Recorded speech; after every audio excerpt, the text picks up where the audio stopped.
Sino sa inyo ang mahilig mag-online shopping? Now, ang online shopping over the years, talagang nag-boom. Di ba? Lalo na yung mga tamad na tamad talagang lumabas, katulad ko. Napakatamad ko talagang lumabas. Hindi po ako mahilig gumala. Pati ang mag-grocery. Mag-grocery kami ni Bishop once a month. Hindi ako mahilig lumabas, mas gusto kong nasa loob lang ako ng bahay. Kaya come in handy talaga itong online shopping. Pero dahil ang online shopping ay patok na patok, pumatok din ng mga pekeng produkto. Tama ba? Hindi lahat ng mga nasa online, yung mga products sa online ay masasabi nating authentic siya. Karamihan dyan ay mga peke. At saka ang hirap niyang minsan i-spot kung anong pagkakaiba nung fake at saka nung totoo. Sinasabi nung seller na yung kanyang paninda ay authentic. So ikaw naman, nabudol ka, di ba? Nabudol ka doon sa sinabi, nag-order ka. So pagdating ng order mo, nagulat ka, hindi pala siya authentic. Nakatulad ng kiniklaim nung seller. When we are speaking about sa spiritual growth natin, merong mga Kristiyano na genuine naman talaga yung kanilang growth. Pero meron ding mga Kristiyano na fake yung kanilang growth na sinasabi. Katulad din ng mga products na on sale sa market. Do you agree with that? Or nagre-react na kayo, hey, hindi naman totoo yan, but it's true, it's the reality. Wag tayong maging in denial kasi sa loob din ng church, yung mga kiniklaim na growth ng ibang mga Kristiyano, nagpapatotoo sila na, hey, nag-grow ako spiritually, pero yung kanilang kiniklaim na growth nila ay fake. We fake our growth by saying the right thing in the right time. Di ba meron yung mga Kristiyanong magaling talaga silang magsalita. Tapos timing na timing pa yung kanilang pagsasalita na yun. Kaya ikaw rin naman na tumitingin, uy, wow, nag-grow siya. And then we mimic, ginagaya natin yung mga mature na Christian, but deep within, hindi yun yung conviction natin. Hindi talaga yun yung nangyayari sa loob natin. So, fine-fake natin siya just for the sake na masabi ng iba, wow, nag-grow siya, wow, hanep, ilang taon ka pa lang, you are already growing. Gusto kasi natin na mapuri tayo ng mga tao na tayo ay nag-grow spiritually, kaya fine-fake natin ang ating growth. And the saddest thing is over time na lagi tayong nating pinifake ang ating growth, nadadaya na natin, including ang ating mga sarili, at naniniwala na tayo talaga ay nag-grow. Dahil nasa kasanayan natin na pinifake natin ang ating growth. And let's be honest with ourselves. Tanungin yung sarili nyo, am I really growing spiritually? Natanong nyo na ba yung sarili nyo? Yung kine-claim ko ba na ako ay nag-grow spiritually, ito ba ay genuine? Ito ba ay totoo or fabricated? Ito ba'y gawa-gawa ko lamang dahil gusto kong papurihan ako ng mga tao? Dahil gusto kong hangaan ako ng mga tao? So we have to be honest with ourselves. Am I really growing spiritually? And how are we going to check yung authenticity ng ating growth na sinasabi? Last time, napakinggan natin na ang faith na rooted deep in Christ is one of the signs ng authentic growth. Have you heard that? Nakinig ba kayo nung linggo or natulog kayo? Sinong nag-absent? Maganda kung hindi nyo narinig yung preaching nung linggo, punta kayo sa YouTube, hanapin ninyo yung Bob Tin na YouTube channel at doon maririnig ninyo yung sermon na ito. Balikan natin ito, isa sa mga sign ng authentic na growth ay yung rooted deep kay Jesus Christ ang iyong faith. When we say this, ay yung tao na nag-grow ang kanyang trust sa Panginoon at ang kanyang trust ay solely founded kay Christ and nothing else. Yung trust mo ay kay Jesus lang, hindi mo siya dinadagdagan. Kay Jesus lang, purely kay Jesus lang. Ang church ng Colossians ay sinulatan ni Apostle Paul dahil sa mga pumapasok na mga maling katuruan doon. At isa na dyan ay ang pagtuturo ng mga Hudyo ng pagiging legalistic. Ang false teaching na ito ay sinasabi na ang mga believers, ang kanilang pananampalataya kay Jesus Christ ay hindi siya enough. Sinasabi niya na hindi enough si Jesus Christ, so dapat dagdagan mo ito. So apart sa faith mo kay Jesus Christ, dapat gawin mo pa ito to ensure yung salvation mo. So yun ang tinuturo ng mga Hudyong ito. Kaya sinasabi nila itong mga hentil na ito, magpatuli kayo. Ang pagtutuli is an Abrahamic covenant. Hindi nire-require ang mga Gentiles na magpatuli para sila ay maging part ng family ng Diyos. Ang kailangan lamang ay ang sumampalataya kay Jesus Christ, and that is enough. Pero itong mga Hudyo na ito, in-infiltrate nila ang church at sinabi nila sa mga believers, gawin ninyo ito. So ang ibang mga believers, naniwala sila, kaya sinusunod na rin nila yung mga laws ng mga Hudyo.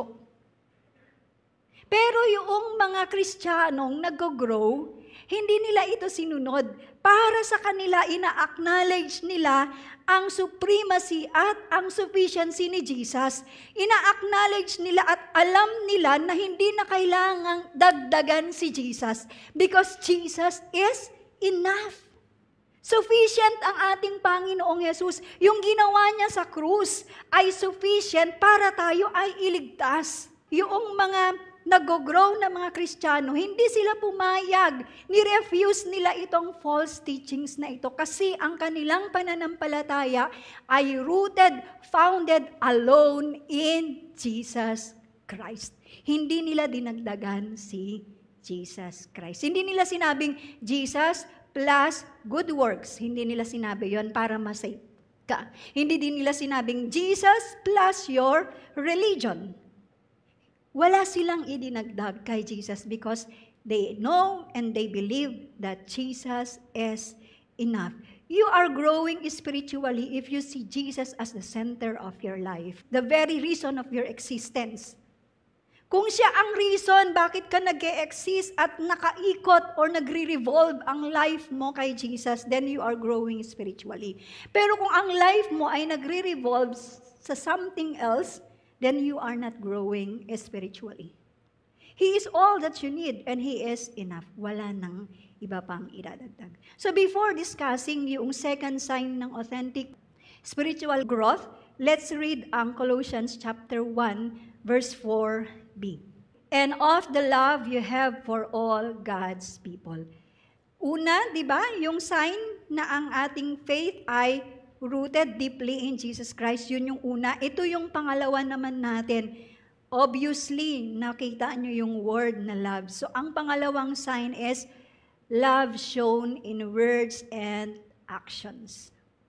Si Paul, hindi lang siya thankful dahil sa nag-grow ang faith ng mga Colossian believers. Ang heart niya ay napupuno din ng gratitude sa Diyos kasi sa ipinakitang pagmamahal ng mga Kristiyanong ito sa kapwa nila Kristiyano.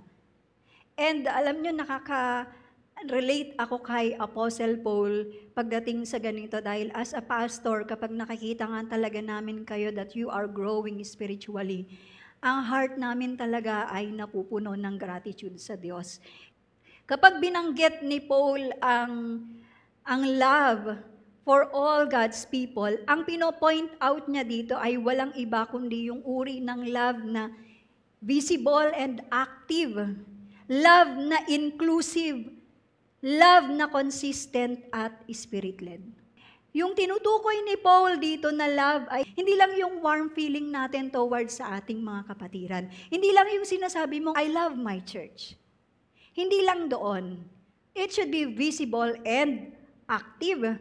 Ina-express natin ito sa ating mga action sa pamamagitan ng ating magandang pakikitungo sa ating kapwa mananampalataya.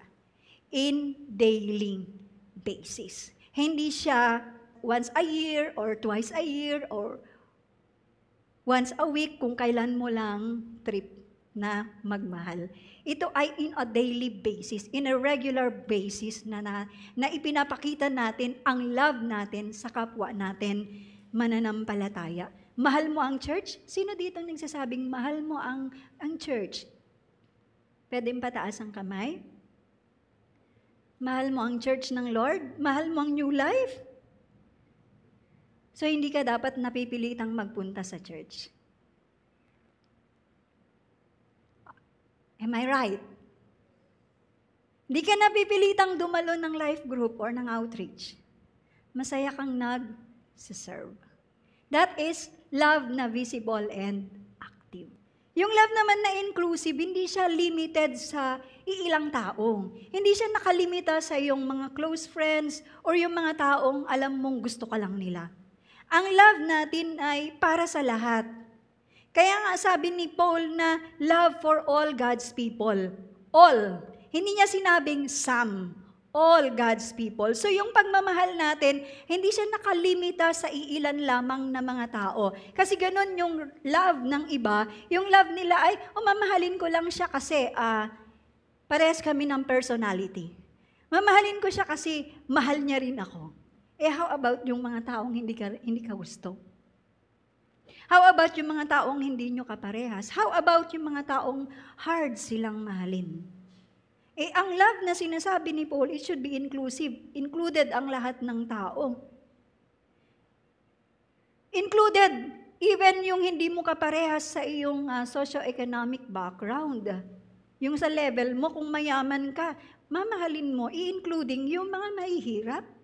Ikaw mahirap ka, hindi lang yung kapwa mo mahirap ang mamahalin mo, including yung mga mayayaman. Wala tayong inferiority complex sa mga mayayaman kasi pare-parehas lamang tayo. So inclusive, yun ang love. Minsan ganito tayo magmamahal tayo pag meron tayong common ground dun sa tao. Naintindihan yung common ground? Yung parehas kayo ng likes, di ba? Parehas kayo ng dislikes, parehas kayo ng halimbawa, mga hobbies, ganon. So, natatanggap lang natin sila sa buhay natin kung meron tayong common ground. Pero pag wala tayong nakikitang common ground natin sa kanila, we don't want to welcome them in our lives. Ayaw natin sila. But I tell you, the most important thing or the most important na common ground natin, that is being children of God.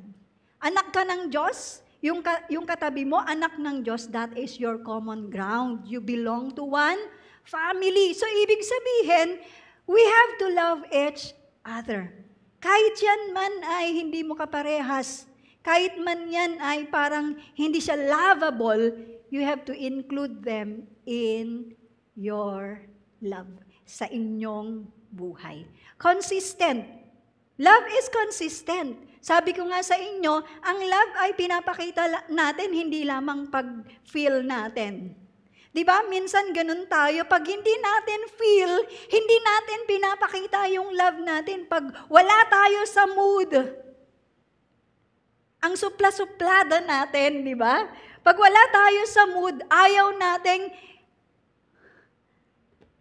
di makita yung love sa atin. Dapat consistent yun. Nasa mood ka or wala, you treat people or you treat your brother and sister sa church ng maayos. You treat them with respect. You treat them with love. Kasi ganun ang love, consistent siya, hindi siya nagbabase sa mga pangyayari. Ganun ang love ng Diyos sa atin. Ang ginagaya nating love, walang iba kundi ang love ni Jesus Christ, which is consistent. Hindi siya nakabase sa performance natin. Hindi siya nakabase sa ginagawa natin. Ang love niya ay constant. Maging consistent ang love natin, nasa mood tayo or wala, we show our love sa ibang mga tao. And Spirit-led. Ang love ay Spirit-led. Hindi yan nagagawa ng willpower, ang magmahal ka ng selflessly. Hindi siya willpower. Kasi ganun tayo. Nagmamahal tayo ng tao selflessly sa ating willpower. Pero pag sinaktan tayo ng tao, yung love natin, nate-turn siya into hatred. Kasi hindi sila nag-respond doon sa love natin sa kanila. Yun ay love na ginawa mo or produce mo lamang sa sarili mo. Pero ang love na tinutukoy ni Paul dito, and yung love na yan sa Colossians, that is Spirit-led. Ang Spirit ng Diyos ang nag-work sa heart mo na siyang nag-guide sa'yo to act kindly, to forgive freely, and serve willingly. Na kahit hindi sila mag-response sa'yo ng maayos, na kahit hindi maganda ang pakita nila sa'yo, you are willing to serve, you are willing to forgive. You are being kind to them. Hindi po yan willpower, mga kapatid. Kaya mahalaga ang love natin ito ay born ng Holy Spirit. At ang love na ito ang nagkikip sa church. Kaya ang church ay nagiging united and strong. Without this love, ang church ay mahina. Kaya we are encouraging you na mag-grow kayo sa love na ito para ang church ay maging malakas. At bilang mga Kristiyano, i-desire dapat natin na mag-grow sa love na ito.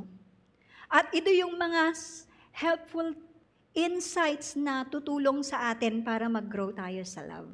Meron tayong titingnan na 5 helpful insights para matulungan tayo na ang love natin sa kapwa natin mananampalataya ay mag-grow. First ay love outside your circle. Tayo ay komportableng magmahal within yung circle natin. Within yung gusto natin, yung circle of friends natin. However, ang real na spiritual growth ay it should be loving beyond your comfort zone. Hindi ka magre-remain doon sa comfort zone mo. Madali kasing mahalin yung mga taong mahal tayo. Tama? Madaling mahalin yung mga taong likable sila. Pero ang hirap yatang mahalin yung mga unlovable na tao, yung mga hard na tao. Ang hirap nun. Di ba? Pero we should go beyond ang ating comfort zone. Pinuri ni Apostle Paul ang mga church sa Colossae dahil sa love nila kasi hindi ito nakalimit sa kanilang close friends or yung mga people that they get along. Do you love people na hindi kayo nag-get along? Madali nyo ba silang mahalin? Meron bang mga tao sa buhay ninyo that you don't get along? Hindi kayo magkasundo. Meron ba? Yeah? Minamahal nyo pa rin ba sila or forget that person?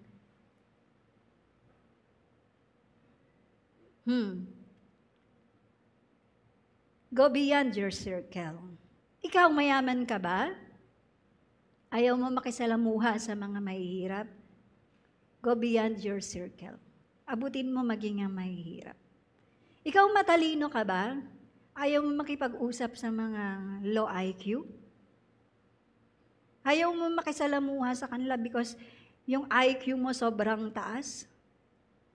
Go beyond your circle. Amen? Sa mga mahihirap, nagkakaroon ba kayo ng inferiority complex sa mga mayayaman? Actually, si Pastora, noon pa, bago akong Kristiyano, isa sa mga struggle ko ay ang inferiority complex. Hindi ako nakikisalamuha sa mayayaman. Ayaw ko. Hindi ako nakikipag-usap sa kanila. Nilalapitan nila ako pero kinuklose ko yung aking door. Kasi dahil sa aking inferiority complex. Pero nung ako'y nag-grow na sa Lord, ito yung dinil sa akin ng Panginoon. Mayaman niya no mahirap, pakitunguhan mo ng maayos kasi kapatid mo yan sa Panginoon. Kasi meron akong thought na pag mayaman, mahirap silang pakisamahan, mahirap silang pakibagayan. Pero that was just my prejudice. Hindi naman totoo yun. Hindi po lahat ng mayaman ay mahirap pakitunguhan. Ang katotohanan, kahit nga yung mahirap na tao, mahirap din silang pakitunguhan.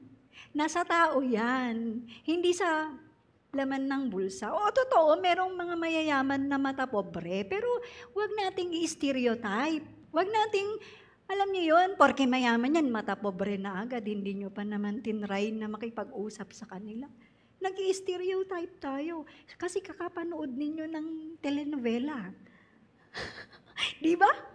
Naniwala kayo, lahat ng mayayaman ay mata pobre. Hindi po lahat. Kasi ilan na rin ang may prejudice ako sa kanila noon na, mata pobre yan. Kasi yung kilay niya lang pala, ekwan, nakataas kasi pinaahit niya. So, nagbase ako dun sa kilay niya. Sungit yan, di ba? So, alam, yun, huwag kayo magja-judge sa panglabas. Nakuha nyo?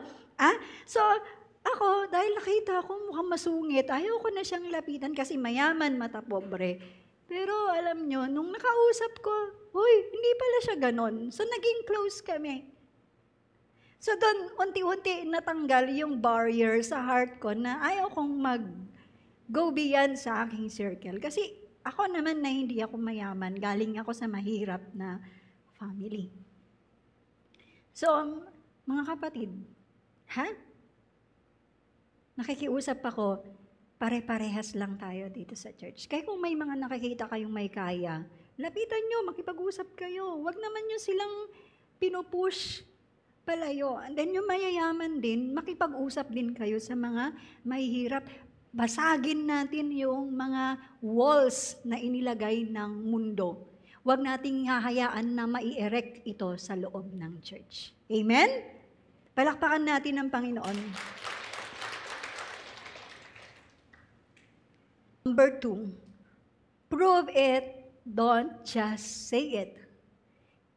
Diba, ang ating main point ay sinabi ko sa inyong love that is shown in words and action. So, kailangan ibigyan natin ng pruweba na tayo'y nagmamahal talaga. Prove it, don't just say it. Huwag mo lang sinasabi na I love you, mahal kita, mahal ko ang church, mahal ko ang ka-life group ko, mahal ko ang aking leader, hindi lamang hanggang sa word. Hindi ko sinasabing hindi natin i-communicate ang love natin through word. Mahalaga din yon na from time to time na sinasabi natin, nire-reaffirm natin dun sa tao na mahal natin sila. So, kino-communicate ko yung aking love sa speech. Pero hindi ako tumitigil or hindi ako nag-stop doon sa part na yon. Kasi ang word natin, nagiging cheap siya kapag wala siyang action. Yung I love you mo, nagiging cheap yan kung wala siyang action. Kung hindi mo siya pinapakita sa iyong gawa. Tingnan natin ang sabi ni John. 1 John chapter 3 verse 8. Dear children, let us not love with words or speech, but with actions and in truth. Isa-isahin natin na i-dissect ko ito sa inyo para maintindihan nyo yung verse na yan. Tingnan ninyo yung gamit niya, dear children. Gumamit siya ng endearing term sa pag-address niya ng kanyang mga sinulatan. This is an expression ng kanyang care at saka preparation niya para sa significant message tungkol sa love. Kasi itong buong 1 John, ang kanyang tinutumbok ay ang love. At ang sabi niya dito, let us not love with words or speech. Ang ina-highlight niya rito na yung saying you love someone is not enough. Yung sabihin mo sa tao or sa kapatid mo sa Panginoon that I love you, hindi siya sapat.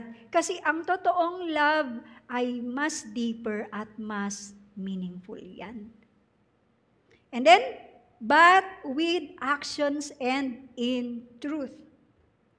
Itong part na ito, ang sinasabi niyan ay ipakita natin yung genuine love natin through sa ating mga gawa. That is rooted in honesty and reality. So hindi lamang siya basta sentiments or platitudes na sinasabi, ito ay commitment natin na tulungan ang bawat isa. Aligning with God's will. Tingnan natin yung in truth dyan. Bakit hindi siya naghinto sa with actions. And gusto kong mag-focus dito sa phrase na yan na in truth. Ang ine-emphasize nito yung sincerity at saka authenticity ng love natin. Ensuring na hindi yan pakitang tao. In truth. And isa pa na sinasabing we love in truth, ganito. Sometimes kasi, nagmamahal tayo, hindi siya in truth. Bakit ko sinasabi yon? O ganito. Pag ang iyong kapatid sa Panginoon ay nag-e-enjoy siyang gawin ng isang bagay na taliwas sa kalooban ng Diyos. Bilin sa atin, mamahalin natin ang lahat. Totoo. Immature yan or mature na Kristiyano. Nagkakasala siya or hindi, mamahalin natin. Pero, yung iba, ang love ninyo ay wala sa katotohanan. Kasi, nagkakasala na siya, hindi nyo pa siya kinokorek. Inaayunan nyo pa siya. That is not love. In truth.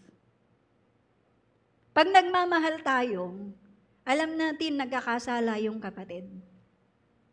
Huwag mo siyang ayunan. Sabihan mo siya, yun ang totoong love. Hindi mo siya hayaan na magstay doon sa kasalanan. Kasi ganun tayo eh. Hindi ako mahal niyan, porke ni-rebuke ka. Ang sabi ng Proverbs, open rebuke is better than secret love. Sabi nga ng Salmo eh, ang sampal ng matuwid ay mas maganda kaysa sa smooth talk ng tao. Yung flattery. Hindi totoong nagmamahal yan sa'yo kapag inaayunan ka niya sa mali mo. Nagkakasala ka na. Hindi man lang niya kinukol yung attention mo. Hindi ka niya love.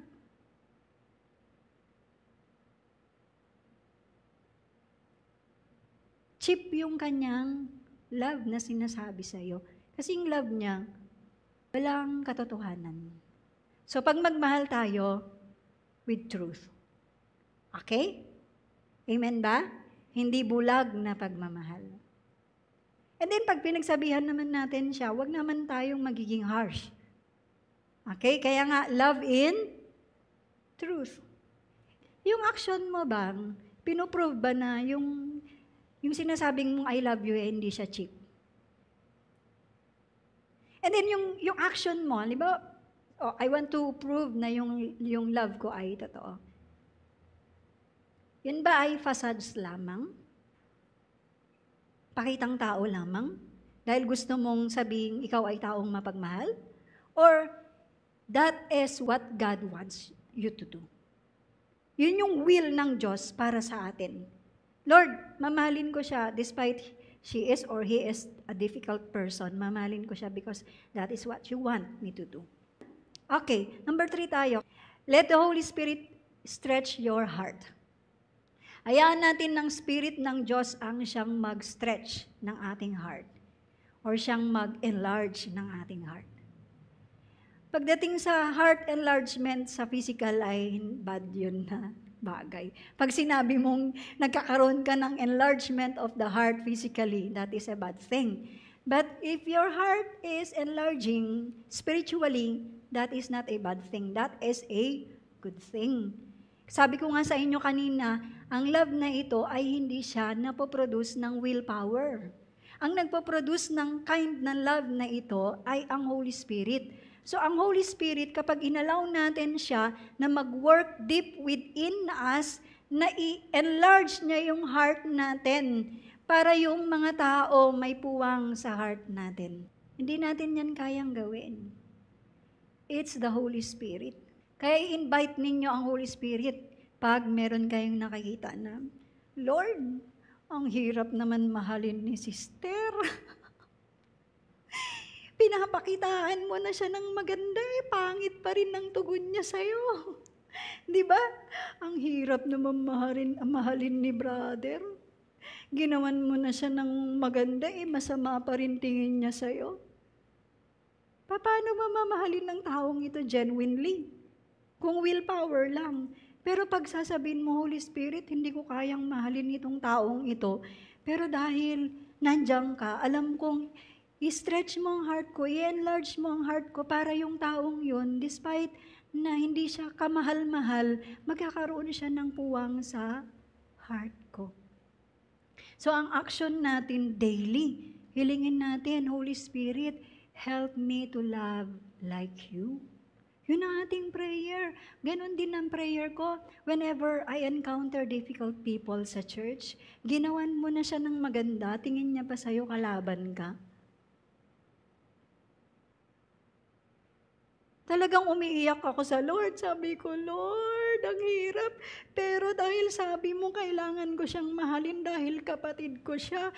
Hinihingi ko ang grasya mo, Lord. More of your grace, Lord. I pray, Lord, na i-enlarge. Ang gamit ko kasi, i-enlarge. I-enlarge mo ang heart ko para itong kapatid na ito, magkaroon siya ng puwang sa heart ko, na mamahalin ko siya sincerely. Na yung pagmamahal ko sa kanya, hindi siya pakitang tao. Namamahalin ko siya despite ng kanyang tugon sa mga ginagawa kong maganda. Nagpe-pray ba kayo ng ganon? You have to pray like that. Para mamahal natin lahat ng tao. Mamahal natin beyond our circle. Tama ba? Kasi pag hindi na-enlarge yung heart natin, malilimitahan tayo. Hindi tayo makakapagmahal beyond our circle. Amen? Okay, number 4 tayo. Be the reason church feels like home. Ang church na punong-puno ng pagmamahal, it is a safe and welcoming space. At alam ninyo yon, hindi siya magagawa ng iisang tao. We have to work together para ang church ay maging katulad ng tahanan na safe siya at welcoming. Hindi kaya ni pastora na gawin yon. Lahat tayo na mga naririto, lahat tayo na mga members ng New Life, kinakailangan na gawin natin ang church na ito na welcoming siya. Dapat ang church, it feels like home. Hindi dapat may naiitsapwera. So, ang gagawin natin dyan, every time na meron kayong makitang bago, puntahan nyo. Huwag nating iasa lang sa usher. Alam ninyo, minsan ganito tayo, we are proud na ang worship team natin magaling. We are proud, maganda yung church namin, naka-aircon. Hindi yun ang kailangan talaga ng tao. Kahit nga hindi tayo naka-aircon, kung warm yung reception natin dun sa tao, magre-remain yun, mag-i-stay siya. Hindi yung ganda ng building, hindi rin yung galing ng worship leader, hindi yung galing ng worship band, hindi din yung galing ng preacher. Ang nagpapa-stay sa tao. Kung sila, naramdaman nila welcome sila at safe sila sa loob ng church, at tinitingnan nila, oy, it feels like home, mag-i-stay ako. Mako-close natin yung back door. That is one thing na pagko-close ng back door, kung lahat ng taong dinadala ng Diyos dito, wina-welcome natin silang. Amen ba? Magtutulungan ba tayo? Ha? Siya? Gawin nating very warm ang church na ito. Na ayaw umalis ng mga tao. Amen? Hindi ko sinasabing ayaw umuwi. Ang ibig ko sabihin, na laging yung nananabik silang magkaroon tayo ng gatherings. Amen? Kasi ang church, hindi ito gathering lamang. Ang church ay family. So dapat ma-feel ng bawat isa na family. Amen? Yeah. Number 5. Do a regular heart check. Kung sa physical, magandang nagpapa-check up tayo ng heart natin kasi baka mamaya may baradong puso. Di ba? May mga abnormalities na pala sa heart natin. Kung mahalaga yan sa physical natin, mas mahalaga sa spiritual. Chine-check nyo ba yung heart ninyo kung tama ba pa yung ano niyan? Yung lagay niyan? Ah? Yung love mo ba talagang nag-grow? Yung love mo ba talagang authentic yan or pakitang tao? Kasi ang real love, hindi siya automatic, mga kapatid. Hindi siyang ting, di ba? Kasi mahilig tayo sa instant. Instant noodles, instant coffee, di ba? Mahilig tayo dyan. Pero ang love, hindi siya instant na pag pumitik ka, meron na. Hindi. Meron talagang hard work. Pero yung hard work na yon ay kasama natin ang banal na Espiritu na siyang magpo-produce ng love na yon sa atin, na siyang laki ng love na iyon sa atin. Ngayon, eto, papaano natin gagawin ng ating regular na check-up sa heart? Meron ka bang ina-avoid na tao sa loob ng church? Nag-hold ka ba ng grudge? Meron bang nakasakit sa'yo and then you are holding that grudge ng ilang taon na? Ang laki-laki ng main hall natin, pero pag nakita mo yung tao na yun, lumiliit yung main hall. Lumiliit yung mundo mo dahil sa kanya. Tapos yung love mo hanggang salita lang? Or sometimes kinikip mo yung love mo na yun, hindi mo siya pinapakita. So, maging honest tayo, Lord. Meron ba akong kinasasamaan ng loob sa church? Masama ba yung loob ko sa aking DM kasi pinagsabihan niya ako? Masama ba yung loob ko kay brother kasi ni-rebuke niya ako? Do a regular heart check. Ang prayer mo, Lord, search me and know my heart. Yun ang prayer natin. Yun lagi din ang prayer ko sa Lord. Sabi ko, Lord, search me and know my heart. Huwag ninyong pagkakamali ito yung know my heart. Alam ng Diyos kung anong laman ng ating puso, pero tayo hindi natin alam. So ngayon, ang gagawin ng Diyos, i-reveal niya sa atin anong laman ng heart natin.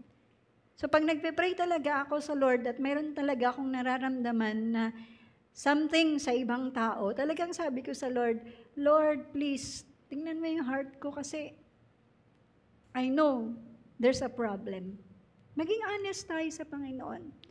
Kapag pinipinpoint ng Holy Spirit na meron kang grudge dun sa tao, huwag mo itago. Huwag mong itago. Allow God to remove that grudge.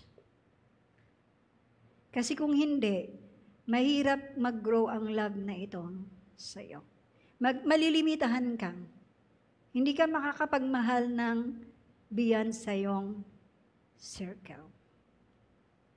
At hindi ka mag-grow. Magiging bansot kang Kristiyano. Immature na Kristiyano. So, ang tanungin mo ngayon sa sarili mo, sino ba yung taong nag-i-struggle akong mahalin siya? Meron ba? Meron bang tao dito sa church na nag-i-struggle kang mahalin? Then, ask the Holy Spirit na tulungan ka niya. Na yung taong yon ay mamahal mo siya despite ng kanyang nagawa or despite ng differences ninyo, ay mamahalin mo siya. So that is yung ating 5 insights para sa ating pag-grow sa ating love. Ang love mo ay nag-grow kung you are loving beyond your circle, kung pinapakita mo ang iyong love through actions, hindi lang sa salita, kung ang love mo ay inaalaw mo na ang Spirit ang mag-stretch sa'yo, kung ikaw tumutulong sa church para ang church na ito ay mas maging welcoming at mas maging warm at maging safe na haven para sa lahat ng mga taong idadala ng Panginoon. At kung lagi kang nag-check regularly ng iyong heart at inaalaw mo ang Diyos na i-enlarge niya ito, then I ensure you, ang love nyo ay mag-grow. Pero kung hindi nyo gagawin ito, sabihin ko sa inyo, 20 years na kayong Kristiyano, hindi pa rin kayo mag-grow sa love. Petty pa rin kayo. Alam niyo yung petty na tao? Bawat magawa sa kanyang mali, nag-hold siya ng grudge. maramdamin. So dapat mag-grow tayo. So mag-pray tayo. Father, nagpapasalamat po kami dahil sa pagpapaalala mo sa amin kung ano nga pa talaga ang itsura ng totoong nag-grow sa iyong love. Tulungan mo rin kami, Panginoon, na ang pagmamahal namin ay hindi maging cheap. Ang aming mga pananalita na sinasabing mahal namin ng isa't isa ay hindi po ito, Panginoon, na maging peke, kundi ito'y maging totoo dahil makikita ito sa aming mga gawa. At ganun din ang aming mga puso na maging genuine sa aming pagmamahal sa aming kapwa mananampalataya. Tulungan mo kami na mahalin yung mga taong mahirap silang mahalin, Panginoon. Tulungan mo kami na ma-stretch ang aming mga heart upang ang lahat ng mga kapatiran, O Diyos, ay magkaroon ng puwang sa aming mga puso upang sa gayon ay maging willing kami na i-share ang aming buhay sa kanila, Abba Father. Maraming salamat po.